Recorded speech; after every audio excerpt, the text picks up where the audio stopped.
ഭരണത്തിലിരിക്കുന്നത് കൊണ്ട് ഒതുങ്ങി മയപ്പെട്ട് നല്ല നടപ്പിന് നടക്കുന്ന സഖാക്കളെയെ നിങ്ങളൊക്കെ കണ്ടിട്ടുള്ളൂ. അർജുനായങ്കിയുടെ ഭീഷണിയാണ് ഇത്. അർജുനായങ്കി മാത്രമല്ല പറയുന്നത് കേട്ടോ, ഇത് CPM-ലെ ഓരോ ഗുണ്ടയും, CPM-ലെ ഓരോ ഗുണ്ടാ നേതാവും, ഓരോ ഗുണ്ടാ പ്രാദേശിക നേതാവും കേരളീയ സമൂഹത്തിൽ പറയുകയാണ്, ഞങ്ങൾ കഴിഞ്ഞ 10 വർഷമായി ഭരണത്തിലുള്ളത് കൊണ്ടാണ് ഞങ്ങൾ ഇങ്ങനെയൊക്കെ അടങ്ങി ഒതുങ്ങി ജീവിച്ചത് കേട്ടോ. ഭരണം നഷ്ടപ്പെട്ട് കഴിഞ്ഞാൽ താങ്ങില്ല മക്കളെ, താങ്ങില്ല എന്നാണ് അർജുനായങ്കിയുടെ ഭീഷണി. ഏതായാലും 4-ാം തീയതി വോട്ടെണ്ണി കഴിയുമ്പോൾ UDF-നായിരിക്കും വൻ വിജയം. അക്കാര്യം എനിക്കുറപ്പാണ്. നിങ്ങൾക്ക് എത്ര പേർക്ക് അക്കാര്യം ഉറപ്പുണ്ടെന്ന് എനിക്കറിയില്ല. എങ്കിലും ഞാൻ ആ ഉറപ്പിന്റെ പേരിലാണ് പറയുന്നത്. CPM-നെ സംബന്ധിച്ചിടത്തോളം പിന്നീടുള്ള ദിവസങ്ങൾ എങ്ങനെയായിരിക്കും അതാണ് ഞാൻ പറയുന്നത്.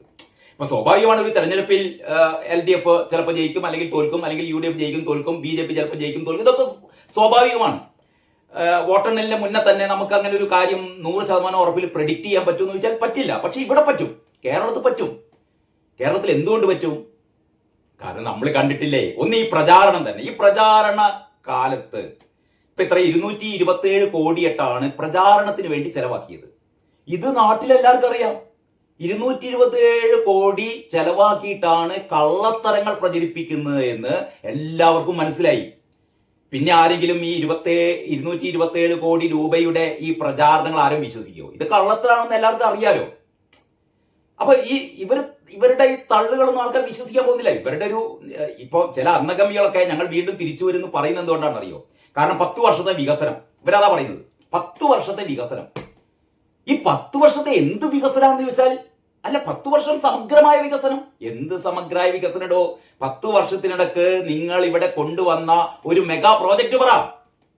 നിങ്ങൾ ഇവിടുത്തെ വലിയ വലിയ പ്രോജക്റ്റുകളൊക്കെ നിങ്ങൾ അന്യ സംസ്ഥാനത്തേക്ക് ഓടിപ്പിക്കല് ചെയ്തത്. സാബു എൻ ജേക്കബ് കിഴക്കമ്പലത്തെ ഏതാണ്ട് 8,000 പേർക്ക് തൊഴിൽ നൽകുന്ന ഒരു വൻ സ്ഥാപനം തുടങ്ങാൻ വേണ്ടി പോയപ്പോഴാണ് സാബു എൻ ജേക്കബിനെ ഇവിടുന്ന് ഓടിച്ചത്. ഇപ്പൊ തെലങ്കാനയിലെ ഏറ്റവും വലിയ, ഏഷ്യയിലെ തന്നെ ഏറ്റവും വലിയ ഏറ്റവും ദൈർഘ്യമേറിയ വ്യവസായശാലയായി അത് മാറിയിരിക്കുകയാണ്. അവിടെ 8,000-ൽ പരം ആൾക്കാർക്കാണ് പ്രത്യക്ഷമായ ജോലി. അത് കഴിഞ്ഞ് ഏതാണ്ട് ഒരു 1,00,000-ഓളം പേർക്ക് അതിന്റെ ഒരു ആനുകൂല്യം കിട്ടുന്നു എന്നാണ് പറയുന്നത്. അതുമായി ബന്ധപ്പെട്ട അനുബന്ധ ജോലികൾ അതൊക്കെ ഇവിടുന്ന് ഓടിപ്പിച്ചു. ഈ ഗൾഫ് പോയിട്ട് വർഷങ്ങൾ അവിടെ എന്താ പറയാ ജോലി ചെയ്ത് ആ സമ്പാദ്യവുമായി മടങ്ങി തളിപ്പറമ്പില് ഒരു കൺവെൻഷൻ സെന്റർ, അത് ആ തുക പോരായിട്ട് വേറെ കുറെ കടമെടുത്ത് ഒരു കൺവെൻഷൻ സെന്റർ ഒക്കെ ഉണ്ടാക്കി അതുകൊണ്ട് ജീവിക്കാന്ന് വിചാരിച്ച ഒരു പാവം പ്രവാസി ഉണ്ടായിരുന്നു, സാജൻ അല്ലെ, ആന്തൂറിലെ സാജൻ. ആ സാജനെ കൊലക്ക് കൊടുത്ത PK ശ്യാമള എന്ന് പറയുന്ന CPM-കാരിയാണ് ഇപ്പൊ തളിപ്പറമ്പിൽ മത്സരിക്കുന്നത്. കാരണം ഗോവിന്ദന് മത്സരിക്കാൻ പറ്റാത്തതുകൊണ്ട് ഗോവിന്ദൻ ഭാര്യയെ മത്സരിപ്പിക്കുന്നു. അപ്പോഴാണ് TK ഗോവിന്ദൻ കലാപമുയർത്തി പാർട്ടിയിൽ നിന്ന് പുറത്തേക്ക് വരുന്നത് എന്ന് പറഞ്ഞാൽ ഇതല്ല CPM. ഇതിപ്പോ നമ്മുടെ നാട്ടിലെ സാധാരണ എന്താ പറയാ അനുഭാവികൾ പറയുകയാണ്, ഇതല്ല CPM. നേരത്തെ നമ്മൾ കേട്ടതാണ് സിസ്റ്റം ഫെയിലിയർ. അത് ആദ്യം പറഞ്ഞത് നമ്മുടെ ആരോഗ്യ മന്ത്രി വീണ ജോർജ് ആണ് പറഞ്ഞത്. അത് സിസ്റ്റം ഫെയിലിയർ ആണ് പറഞ്ഞത്. സിസ്റ്റം ഫെയിലിയർ ആകെ തകർന്നു കിടക്കുകയാണ് സിസ്റ്റം. ഈ ആരോഗ്യ വകുപ്പ് മാത്രമല്ല തകർന്നത്, എല്ലാ സിസ്റ്റവും. ഭരണം എന്ന് പറയുന്ന സിസ്റ്റം തകർന്നു. ഭരണം എന്ന് പറഞ്ഞ സിസ്റ്റം എങ്ങനെയാ തകർന്നത്? ഇതൊക്കെ എല്ലാവർക്കും അറിയുന്നതാണ്. അങ്ങാടിപ്പാട്ടാണ് അല്ലെ, അരമന രഹസ്യമല്ല, അങ്ങാടിപ്പാട്ടാണ്. ആരാ ഭരണം നടത്തുന്നത്? പിണറായി വിജയനാണ് ഭരണം നടത്തുന്നത്. പിണറായി വിജയന് ഭരണം നടത്താൻ വല്ല ബോധം ഇവരുണ്ടോ? ഭരണം നടത്തുന്നത് മറ്റു ചിലരാണ്. പിണറായി വിജയനെ വെച്ചിട്ട് P ശശി ഉൾപ്പെടെയുള്ള ഒരു ഉപജാപക സംഘം, അതാണ് PV അൻവർ പറഞ്ഞത്. PV അൻവർ അതാണ് ചൂണ്ടിക്കാട്ടിയത് അല്ലേ? അങ്ങനെ ഒരു ഉപജാപക സംഘം, ഒരു ഗുണ്ടാ സംഘം, ഒരു മാഫിയ സംഘം, അവരാണ് ഭരണം നടത്തുന്നത്. പിണറായി എല്ലാറ്റിന്റെയും അടിയിൽ ഇങ്ങനെ വരയ്ക്കാൻ വേണ്ടിയിരിക്കുന്നു എന്നുള്ളതല്ലാതെ വേറെ കാര്യങ്ങളൊന്നും ചെയ്യുന്നില്ല. കാരണം പിണറായിയാണ് അവസാന വാക്ക്. പിണറായി പറഞ്ഞാൽ പിന്നെ അതിന് അങ്ങേപ്പുറമൊന്നുമില്ല. പാർട്ടി എന്ന് പറഞ്ഞാൽ പിണറായിയാണ്, പിണറായി എന്ന് പറഞ്ഞാൽ പാർട്ടിയാണ്. സാധാരണ രീതിയിൽ കമ്മ്യൂണിസ്റ്റ് പാർട്ടി അതിൻ്റെതായ ധാർമ്മിക മൂല്യങ്ങളോടെ മുന്നോട്ട് പോകുന്നത് എന്തുകൊണ്ടാണ്? കാരണം കമ്മ്യൂണിസ്റ്റ് പാർട്ടിക്ക് അതിൻ്റെതായ ഒരു സിസ്റ്റം ഉണ്ട് അല്ലേ? അതിന്റെ കേന്ദ്ര കമ്മിറ്റിയും പോളിറ്റ് ബ്യൂറോയും സംസ്ഥാന കമ്മിറ്റിയും സംസ്ഥാന സെക്രട്ടേറിയറ്റും ജില്ലാ കമ്മിറ്റിയും ജില്ലാ സെക്രട്ടേറിയറ്റും അത് കഴിഞ്ഞിട്ട് എന്താ പറയാ ഈ ഏരിയ കമ്മിറ്റികളും ലോക്കൽ കമ്മിറ്റികളും ബ്രാഞ്ച് കമ്മിറ്റികളുമായി അതിന്റെ ഒരു ഹയറാർക്കി, ആ ഒരു സംവിധാനമുണ്ട് മാർക്സിസ്റ്റ് പാർട്ടിയിൽ. എന്താണ് ഇതൊക്കെ പേരിന് മാത്രമേ ഉള്ളൂ. ഇതൊക്കെ നിയന്ത്രിക്കുന്ന ഒരൊറ്റയാളാണ്. അയാളാണ് നാട് നീളെ മറ്റേ വലിയ ഹോർഡിങ്സ് വെച്ചിട്ട് LDF അല്ലാതെ മറ്റാരുണ്ട്, അതാണ് ചോദിക്കുന്നത്. മറ്റാരുണ്ട് LDF അല്ലാതെ? ഇതിന്റെ ഒരു ജനാധിപത്യ വിരുദ്ധ സ്വഭാവം ആലോചിച്ച് നോക്കിയാണ് നിങ്ങൾ. മറ്റാരുണ്ട് LDF അല്ലാതെ? എന്നിട്ട് കാണുന്നത് കാരണഭൂതത്തിന്റെ ഈ ധാർഷ്ട്യം നിറഞ്ഞ അഹങ്കാരം നിറഞ്ഞ ക്രോധം നിറഞ്ഞ ആ മനുഷ്യനെയാണ് കാണുന്നത്. എന്നിട്ട് പറയാണ് LDF അല്ലാതെ മറ്റാരുണ്ട്. അപ്പൊ എന്ന് പറഞ്ഞാൽ അതിന്റെ അർത്ഥം ഞാനല്ലാതെ മറ്റാരുണ്ട്? കാരണഭൂതം ചോദിക്കുകയാണ്. കാരണഭൂതം തെരുവുകൾ മുഴുവൻ, അല്ലെ, തെരുവ് തോറും കൂറ്റൻ ഹോർഡിങ്സിൽ നമ്മുടെ പോക്കറ്റിൽ നിന്ന് പൈസ എടുത്തിട്ട് ഈ കാരണഭൂതം ഇങ്ങനെ 6000-ഓളം ബോർഡുകൾ തിരുവനന്തപുരം മുതൽ കാസർഗോഡ് വരെ വെച്ചിട്ട് ആകാശത്ത് മുഴുവൻ നിറഞ്ഞു നിന്നുകൊണ്ട് ഇയാൾ ഊറ്റം കൊള്ളുകയാണ്. ഞാനല്ലാതെ മറ്റാരുണ്ട്? ഇതിൽ പരം ജനാധിപത്യ വിരുദ്ധമായ മറ്റൊരു കാര്യമുണ്ട്. ഞാനല്ലാതെ മറ്റാരുണ്ട്? ഇത് നമ്മുടെ രാഷ്ട്രപിതാവായ ഗാന്ധിജി പോലും ഇങ്ങനെ ചോദിച്ചിട്ടില്ല കേട്ടോ. ഞാനല്ലാതെ മറ്റാരുണ്ട് എന്ന് നമ്മുടെ രാഷ്ട്രപിതാവായ ഗാന്ധിജി പോലും ചോദിച്ചിട്ടില്ല. എന്തിന്? ദൈവം പോലും ചോദിച്ചിട്ടില്ല. ദൈവം പോലും ചോദിക്കുന്നില്ല ഞാനല്ലാതെ മറ്റാര് എന്ന് ചോദിക്കുന്നില്ല. കാരണം ദൈവം പോലും കുറേ കൂടി സോഷ്യലിസ്റ്റ് ആണ്. എന്ന് പറഞ്ഞാൽ ഒരുപാട് ദൈവങ്ങളുണ്ടല്ലോ നമ്മുടെ നാട്ടിൽ, ഒരുപാട് ദൈവങ്ങളുണ്ട്. ആ ദൈവം ഞാനല്ലാതെ മറ്റാരുമില്ല എന്ന് ഒരു ദൈവവും അങ്ങനെ ഷഡ്യം പിടിച്ച് പറയുന്നൊന്നുമില്ല. ഒരുപാട് ദൈവങ്ങളുണ്ട്. അങ്ങനെ ഇവിടെ ഒരുപാട് രാഷ്ട്രീയ പാർട്ടികളുണ്ട്, ഒരുപാട് രാഷ്ട്രീയ നേതാക്കന്മാരുണ്ട്, ഒരുപാട് രാഷ്ട്രതന്ത്രജ്ഞന്മാരുണ്ട്. പക്ഷെ ഇതൊന്നും അല്ലാതെ ഞാൻ മാത്രം എന്റെ തല എന്റെ ഫിഗർ. ഇതുകൊണ്ടൊക്കെ തന്നെ ഇപ്പൊ സംഭവിച്ചുകൊണ്ടിരിക്കുന്നത് CPM എന്ന് പറയുന്ന പാർട്ടി അധികാരം നഷ്ടപ്പെടുന്നതോടുകൂടി ഈ പഴയ ആ ഒരു സിസ്റ്റം നശിച്ച് ഇപ്പൊ ഇതിന്റെ ഈ കമ്മിറ്റികളിലൊക്കെ ഉള്ള ആരാണ്? ഗുണ്ടകള്, മാഫിയകൾ. ഇത് നമ്മുടെ ജി സുധാകരൻ പറഞ്ഞില്ലേ, പാർട്ടി ക്രിമിനൽ വൽക്കരണം. പാർട്ടിയിൽ ക്രിമിനലുകളാണ് മുഴുവൻ. പാർട്ടിയെ ക്രിമിനലൈസ് ചെയ്തിരിക്കുന്നു. ഗുണ്ടാ മാഫിയ, കോറി മാഫിയ, മയക്കുമരുന്ന് മാഫിയ. എവിടെ നാട്ടിൽ എന്തൊക്കെ അക്രമ സംഭവങ്ങളുണ്ടോ അതിന്റെ ഒക്കെ പിന്നിൽ സഖാക്കളായിരിക്കും. ആ രീതിയിലാണ് മാറിയത്.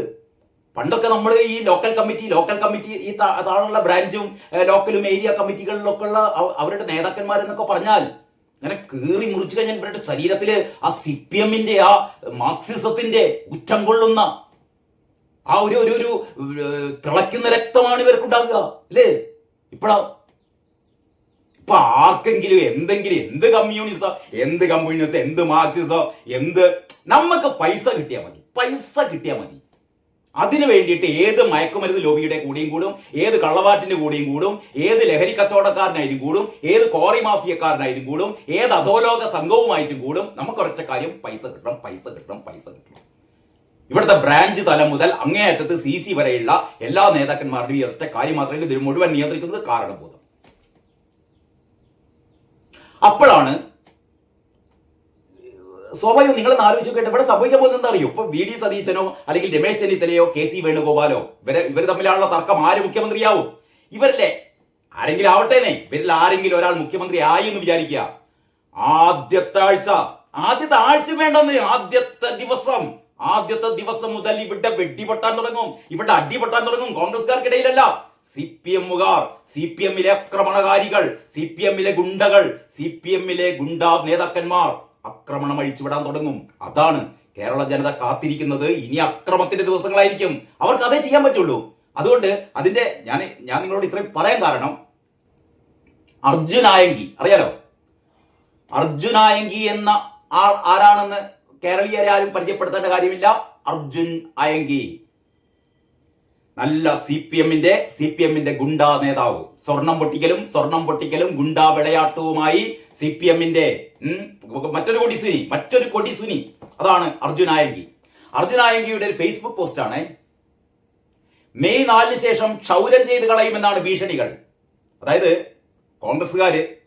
കോൺഗ്രസ്സുകാര് പറയുന്നു, മെയ് 4 ശേഷം ഇവിടെ ഞങ്ങൾ ഒരു ശുദ്ധീകരണം നടത്തും, ശബരിമല സ്വർണ്ണക്കൊള്ള നടത്തിയ ആൾക്കാരൊക്കെ പിടിക്കും, മുണ്ടക്കയിലും ചൂരൽമലയിലും പാവപ്പെട്ട ദുരന്ത ബാധിതരെ വഞ്ചിച്ചവരെ, അവരുടെ ആ ഫണ്ട് കൈയിട്ട് വാരിയവരെ, അവരുടെ ആ വീട് ഇനിയും ആ ചോർന്നൊലിക്കുന്ന വീടുകൾ കെട്ടിക്കൊടുത്തവരെ ഒക്കെ ഞങ്ങൾ പൂട്ടും എന്ന് ഇവിടുത്തെ UDF പറയുമ്പോ അർജുനായിക്ക് എന്താ പറയുന്നത് അറിയോ? മെയ് 4 ശേഷം ക്ഷൗരം ചെയ്ത് കളയുമെന്നാണ് ഭീഷണികൾ. ഇലക്ഷൻ റിസൾട്ട് എന്തായാലും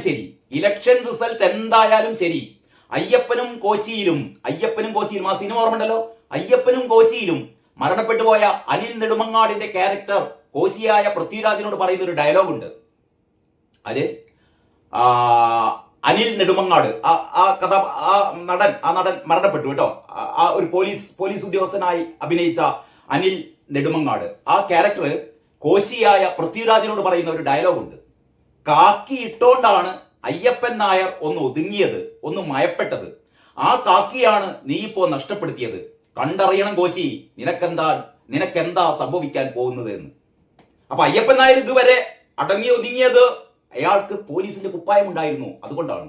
ആ പോലീസിന്റെ കുപ്പായമാണ് കോശി നീ അഴിച്ചു വെപ്പിച്ചത്. ഇനി എന്തൊക്കെ സംഭവിക്കുമെന്ന് നീ കണ്ടറിയണമെന്ന് കോശിയോട് പറയുന്നത് പോലെ ഭരണത്തിലിരിക്കുന്നത് കൊണ്ട് ഒതുങ്ങി മയപ്പെട്ട് നല്ല നടപ്പിന് നടക്കുന്ന സഖാക്കളെയെ നിങ്ങളൊക്കെ കണ്ടിട്ടുള്ളൂ.